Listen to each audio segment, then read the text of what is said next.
Hey, hope everyone's doing well today. It is Friday, September 9th.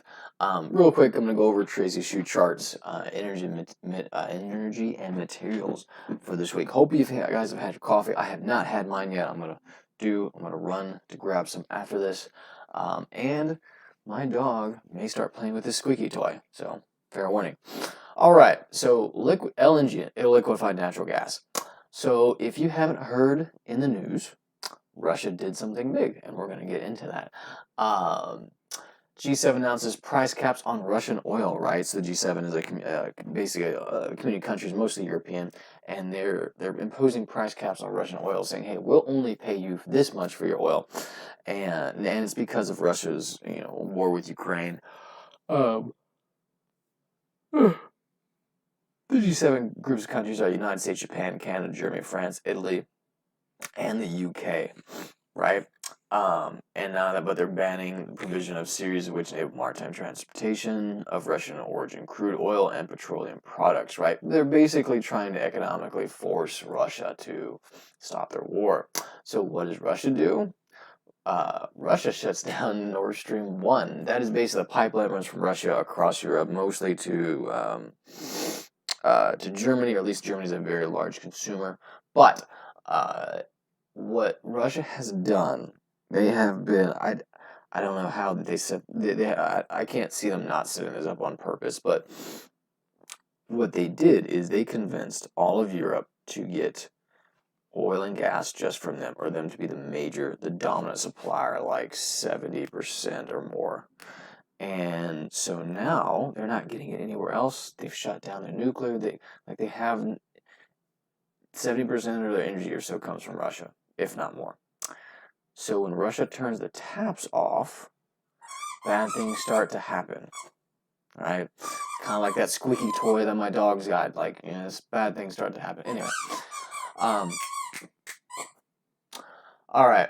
So Russia State controlled gas supplier Gazprom on Friday said it would definitely stop deliveries to Europe in the Nord Stream pipeline 1 after discovering a fault, quote unquote.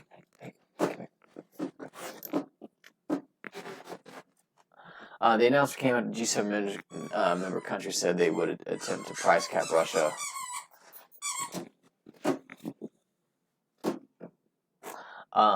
Sorry about that. Okay, basically they said, "Oh, hey, something's wrong with the there's something we need to repair, something, yeah, quote unquote, right?"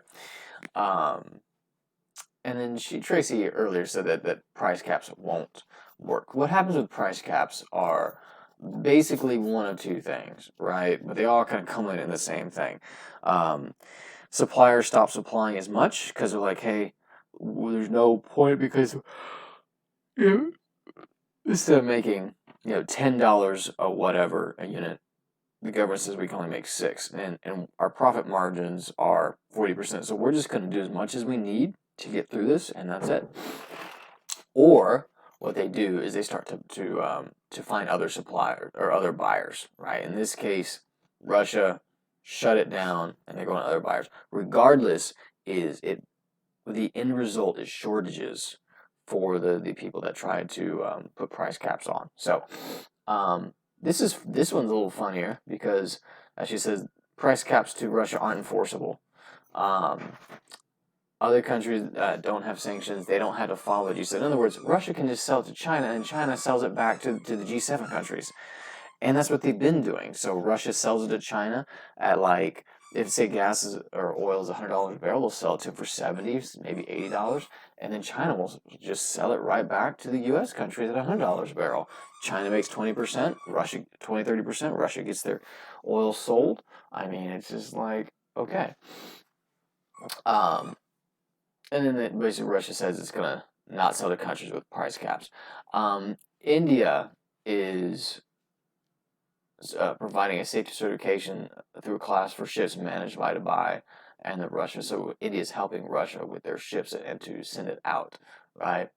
Um, right now, Russia crude is expressed as a discount to Brent. They have the oil trading platform that they can build out via RTS and MICX declared through, which is Russia's version of SWIFT. So basically, they've got the financial piece. So Russia's got the oil, India's helping with the transportation.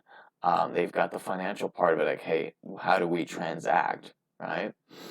Um, and she says this cap also overlooks how Russia could influence oil and gas prices. So Russia's got everything they need to keep doing business, right?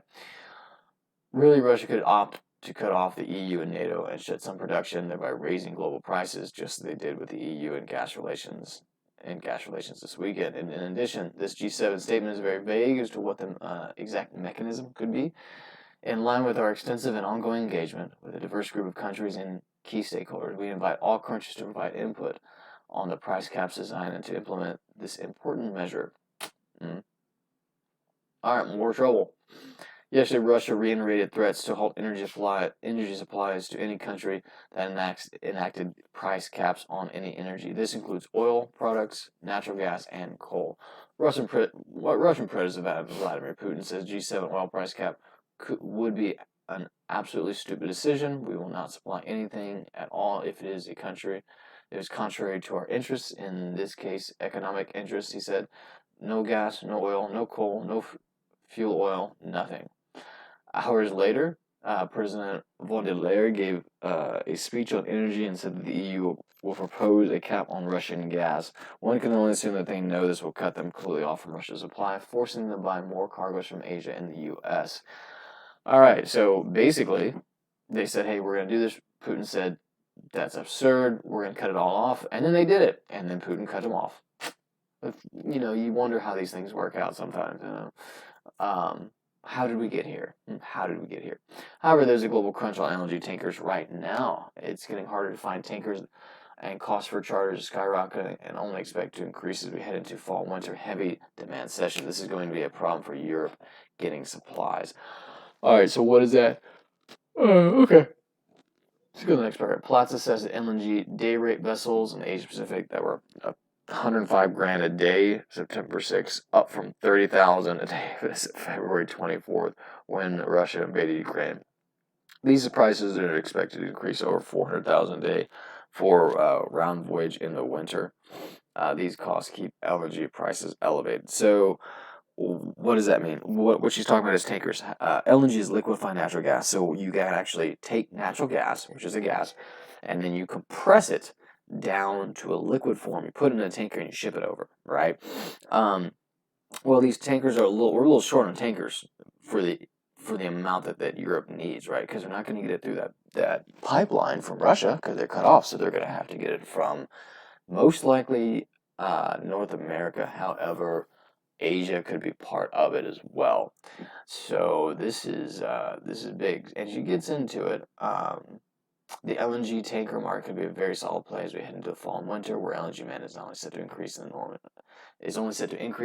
northern hemisphere. In other words, we burn more natural gas in the winter. We want to keep warm, right?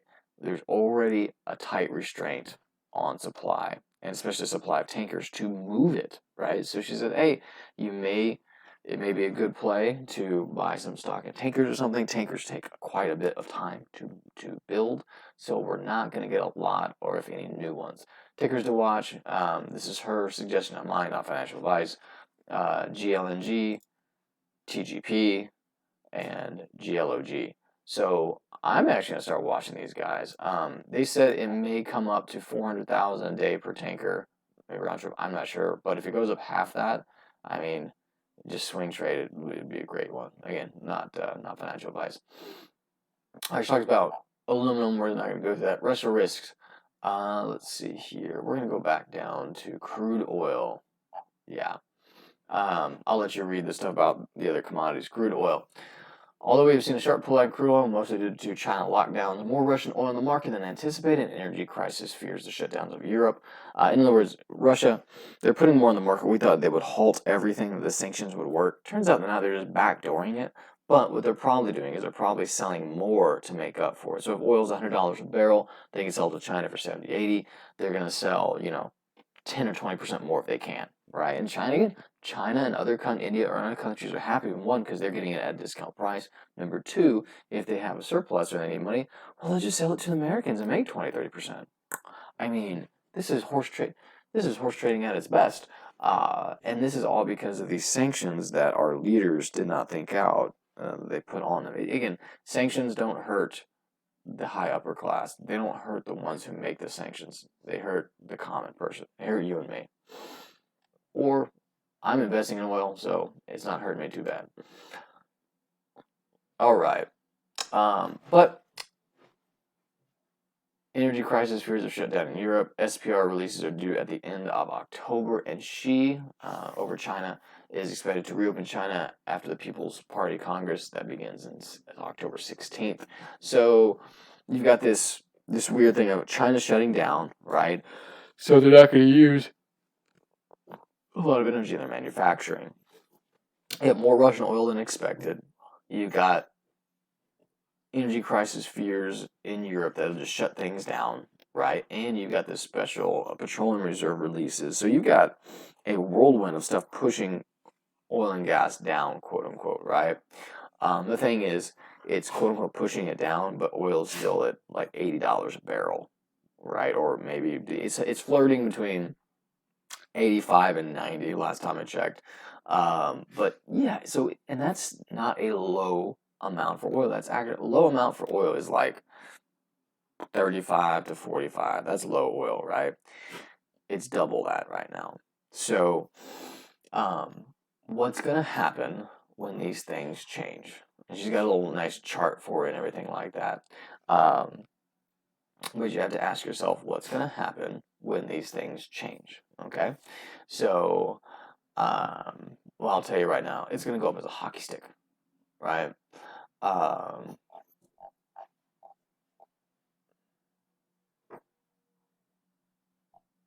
right. Generally, we see demand taper off in the fall and winter due to regular seasonal demand declines, top of everything else. But she said we may not see that this November, December. Demand may keep rising. Also, keep an eye out as OPEC Plus has further cuts.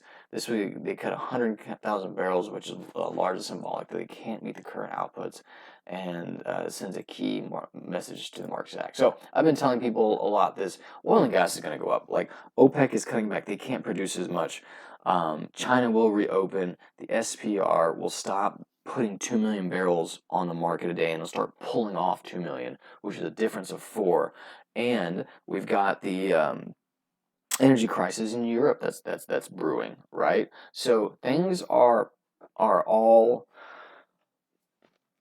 set to go up like a powder keg, right? Oil in America, I'm going to take right now. Gas, if you're in the South in like a kind of a cheaper state, it's going to go up by $1 minimum. If you're in California, it's probably going to be like $4 or something like that, right? Gas is going to go up next year. Oil is going to fly through the roof.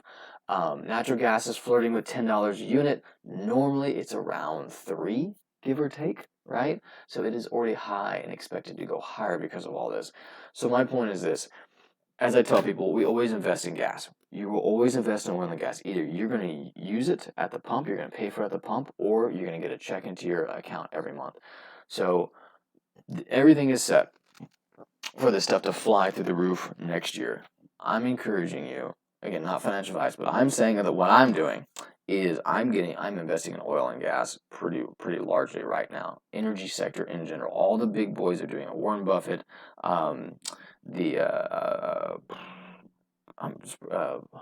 Michael Berry, thank you. Warren Buffett, Michael Berry. We're even seeing a lot of hedge funds starting to buy oil and gas, right, mineral rights or other items. Big oil and gas. They are expanding. Things are going to happen. I'm surprised Pelosi's not, in oil and gas right now. Or maybe she doesn't want to say it, because the state she represents. But it is set to go up. So now is the time to get in, to put some seeds in, and then start to reap them next year. We do have a package available. If you are interested, contact me. I'll talk to you more about that. It is an opportunity to invest. And in my experience and from what I'm projecting, it's going to give about 30 to 50% estimated returns per year on average. With a very, very good if the world ends type scenario type thing. So, and also, this is not counting if China invades Taiwan. If China invades Taiwan, oil and gas, like there's going to be a war, a big one, and oil and gas is going to go through the roof because Taiwan, you're going to have to use tankers, right? None of that. But if the U.S. comes through, we're going to have to send ships across the Pacific. That's going to be a lot of oil and gas. I'll leave you with that. Hopefully you guys have a good weekend. Hopefully not stressing about everything I said, but rather investing and preparing for the future.